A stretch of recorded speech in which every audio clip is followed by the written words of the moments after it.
to offer high employment and growth that we need.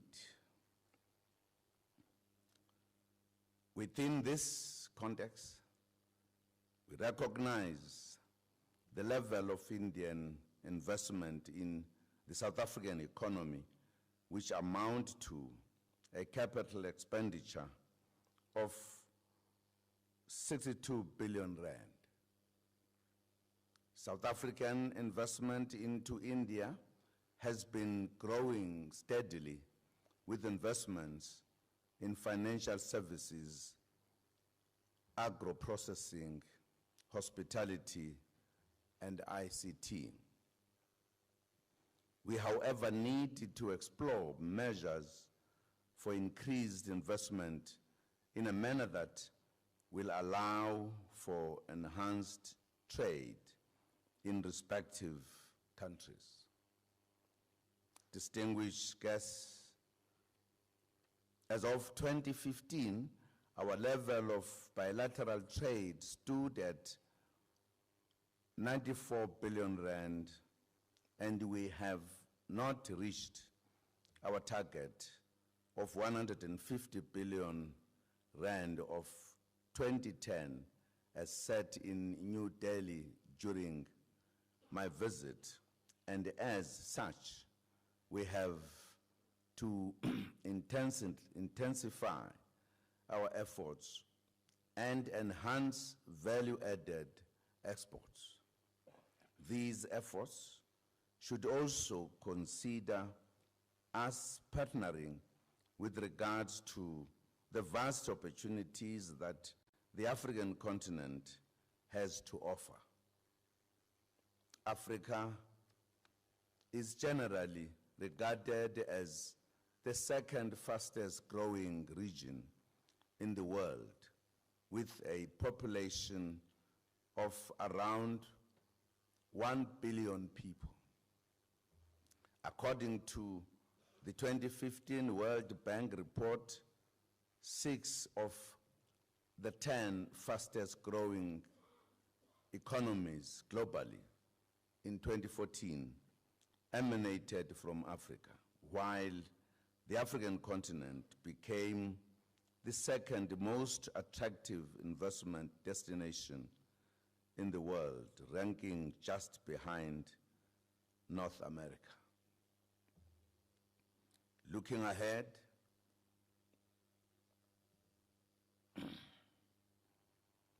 a McKinsey report estimates that by 2020, the continent is projected to have a collective GDP of US dollars of 2.6 trillion,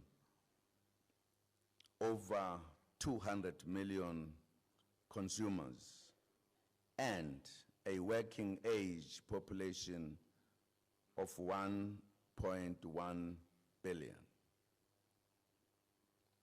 In support of these indicators and working towards an integrated, prosperous, and peaceful Africa, African countries in 2015 adopted the Agenda 2063 Continental Plan for the next 50 years to ensure transformation and sustainable development.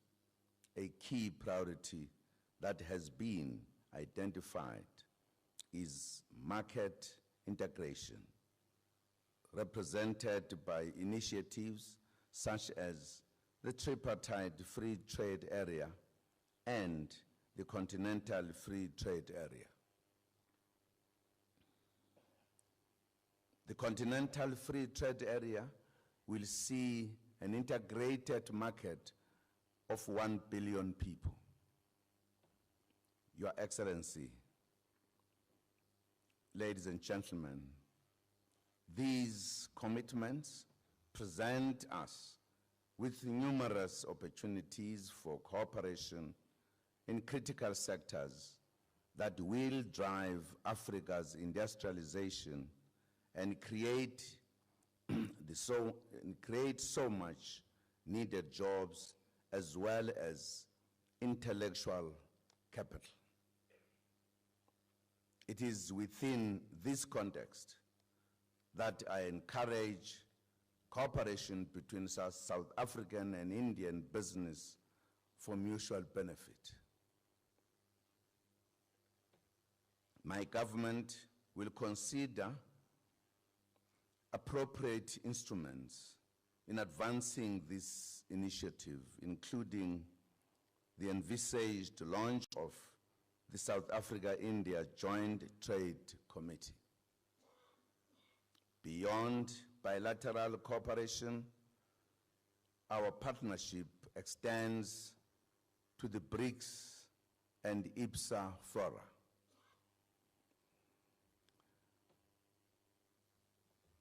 In this context, active processes and underway to facilitate and implement plans on expanded trade and investment flows, and to identify and address barriers to trade and investment, among others.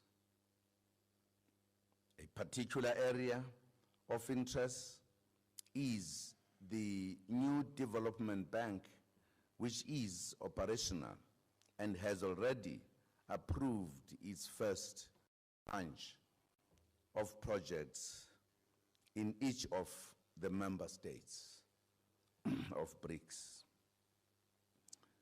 In this vein, we look forward to India hosting BRICS Summit, which amongst others will include ministerial interactions, the meetings of the BRICS Business Council, and the hosting of the first BRICS Trade.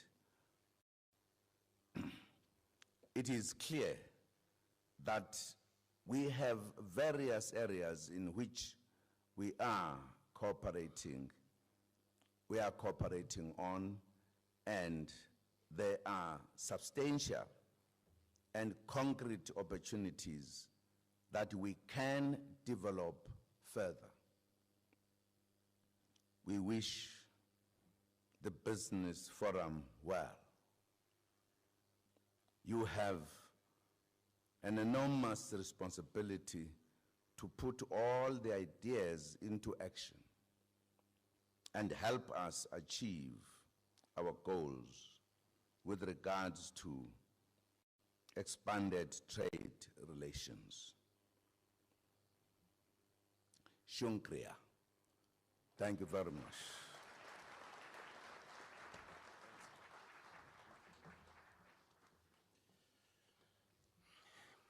Another round of applause to welcome the input by His Excellency President Zuma.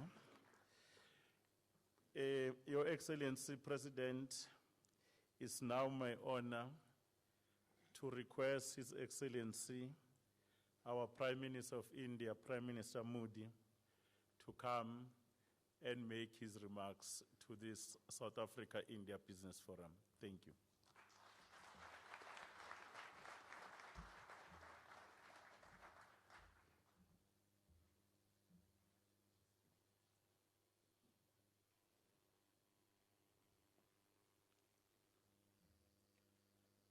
His Excellency,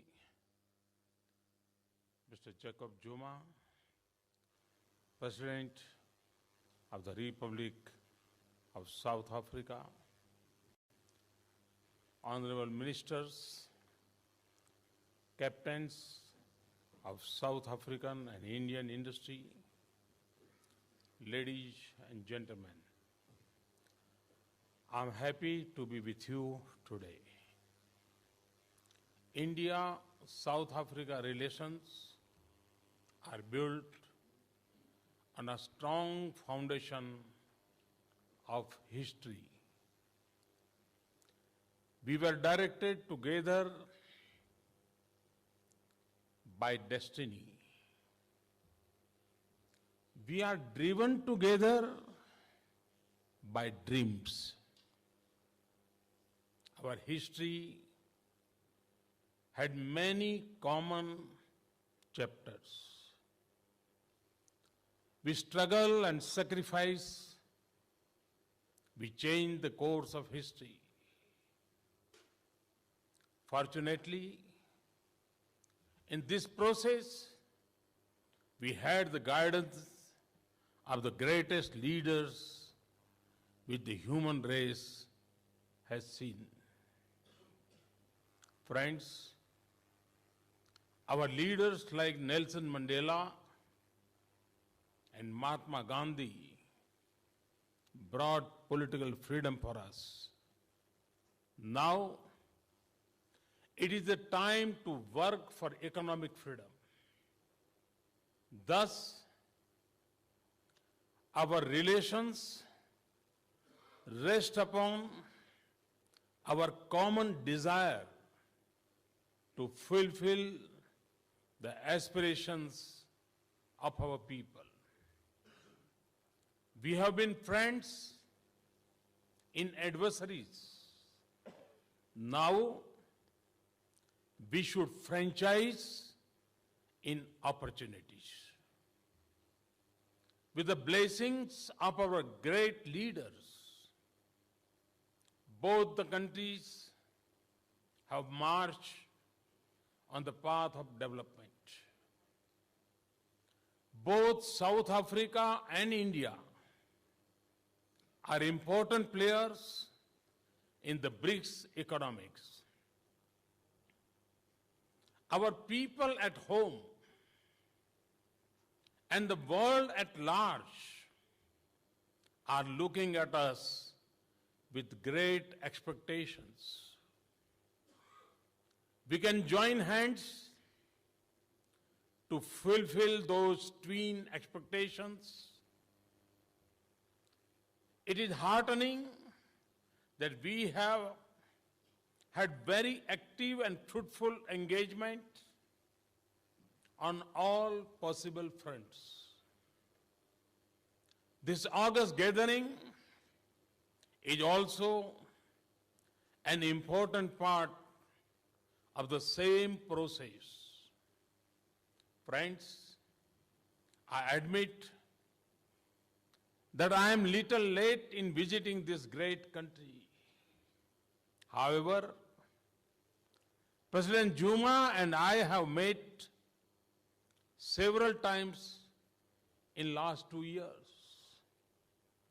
South Africa is India's key trade and investment partner.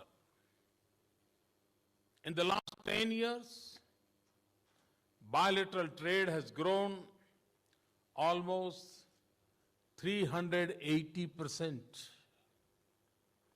The story of investments also continues to be bright. There is continuous flow of investments both ways. More than 150 Indian companies are operating in South Africa. Similarly, many companies of South Africa are doing excellent work in India. However, the scope is tremendous. The potential is increasing day by day. This is because both countries are strengthening their economic fundamentals. Therefore, we must look at ways to diversify our trade basket to complement our needs and serve to our people. Our active partnership across various facets and forums is a testimony to the fact that such engagement is possible. Friends, for Indian companies, South Africa is a home in this continent. Many leading Indian companies have a footprint here. They are engaged in a many Indian CEOs are here with us. My advice to them is to see that their business results into socio-economic transformation of this great country. I have been advocating three P's for India: public sector, private sector, and people's partnership. I have been emphasizing on the personal sector. The same applies here. Skill development and community empowerment should be central to your business plans. The spirit of African humanism, Ubuntu, should reflect in your business ethos. This is equal to our philosophy of Sarve Bhavantu Sukhinaha. This is what Mahatma Gandhi stood for. We have always believed in nurturing and nourishing, not in exploiting. Encouraging fact is that our business engagements is not one way. South African companies are also active in India. Many of them have presence on ground. We have learned from your knowledge and benefited from your innovative products. South African business excellence and Indian capacities must leverage each other for growth and development in our two countries. Friends, in last 2 years, we have worked very hard on all fronts to see the economy right. We have got very encouraging results of our sincerity and hard work. Today, India is a bright star in the global economy. We are being seen as the engine of global growth. India has become the fastest growing large economy in the world. At a time of global slowdown, we have registered 7.6% growth on GDP.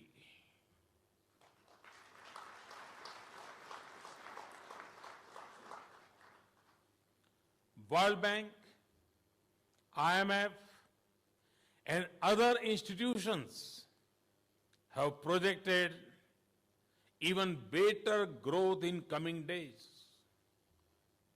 Not only that, in 2014-15, India contributed 12.5% of global growth.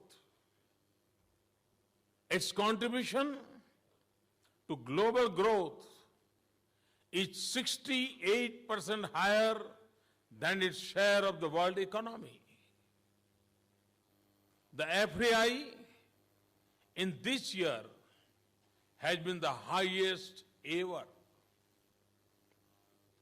The ratings agencies, Moody's, had said that FDI inflows were all-time high in 2016, highlighting the success of our Make in India initiative.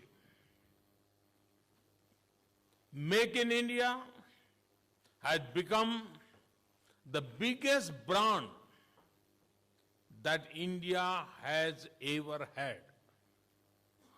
both within and outside the country.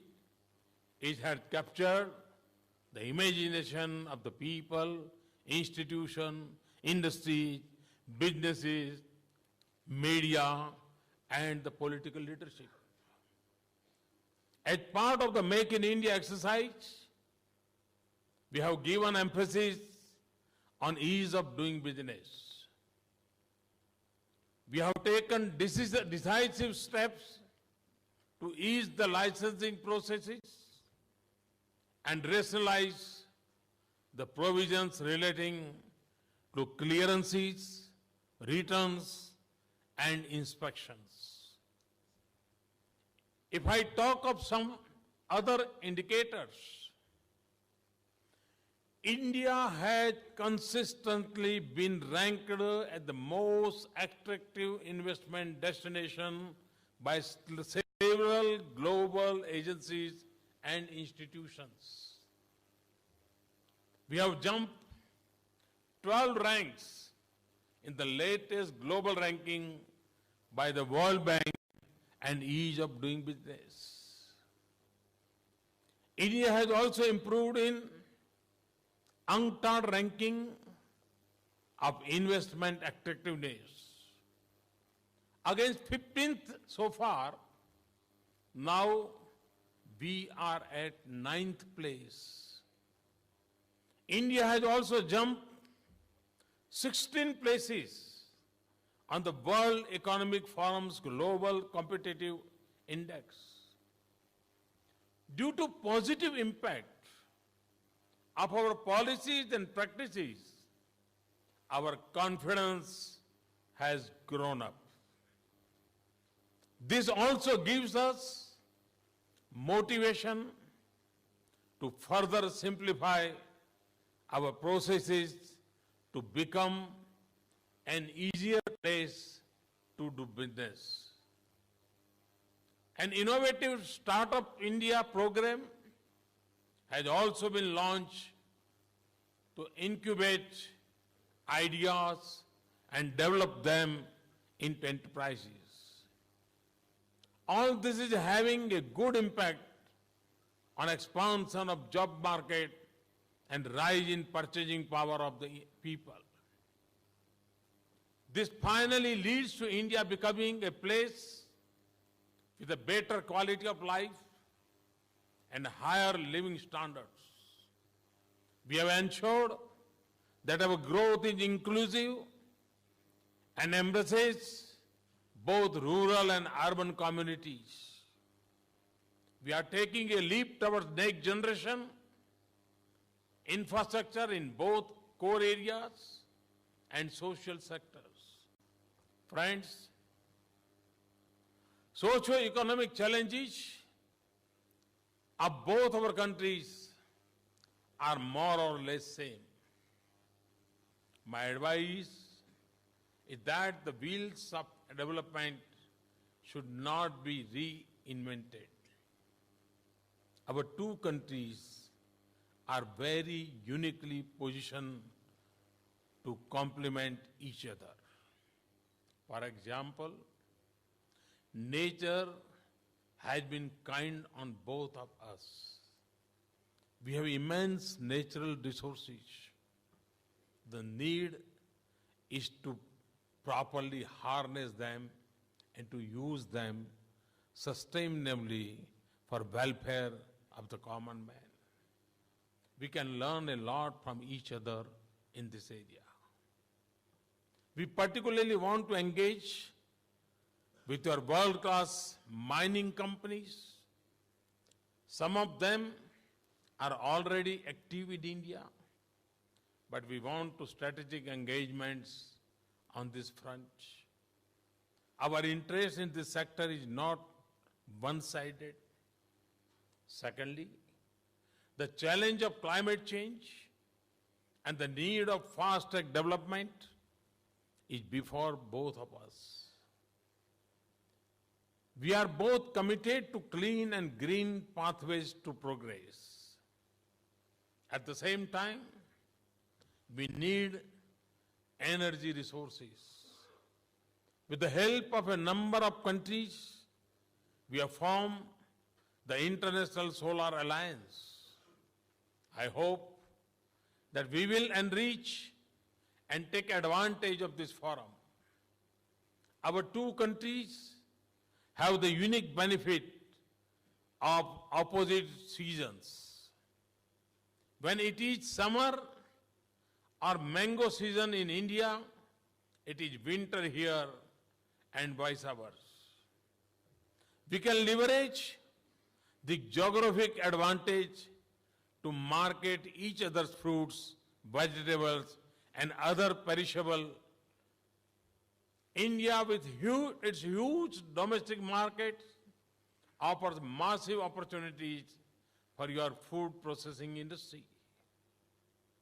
Our collaboration in this sector will bring value for our farmer and our villages.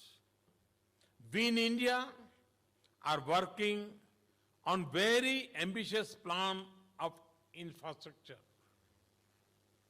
The task which is pending from the days of independence has to be completed fast now. Together, we can do a lot to fill these gaps. India is best suited to help you in technology and skills.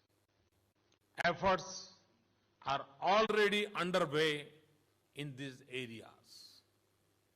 At the India-Africa Forum Summit held in New Delhi last year, we undertook to educate and train 50,000 Africans in India over the next 5 years.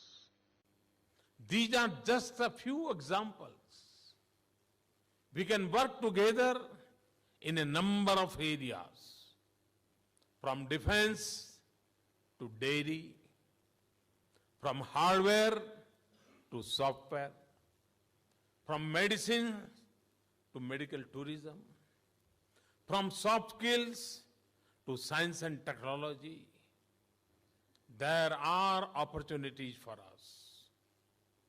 India today is among the most open economies. We have liberalized our FDI regime in most of the areas and in all possible ways. We have rationalized our norms and made it simple for business to establish and grow. Friends, to conclude, I would like to say that we have added institutional depth to our partnership. Our BRICS business engagement and CEOs forum have helped to expand and enrich our partnership. Today, we have successfully held the third meeting of the India-South Africa CEOs Forum. We value your recommendations and look forward to putting them into practice. We are thankful to the South African government for introducing 10-year BRICS visa for regular business travelers. The Indian industry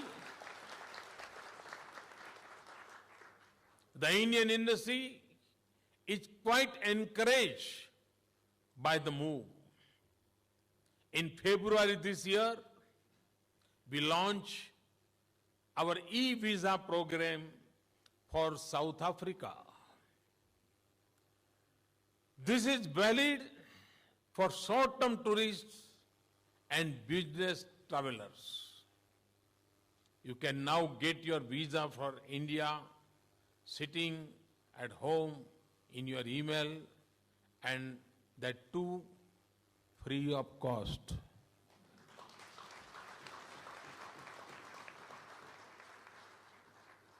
Friends, let us join hands once more Let us commit ourselves together once again. This is necessary to fight the enemy of poverty. This is perhaps much more challenging, but we have to succeed, and this only can be our real tribute to our great leaders. Thank you very much.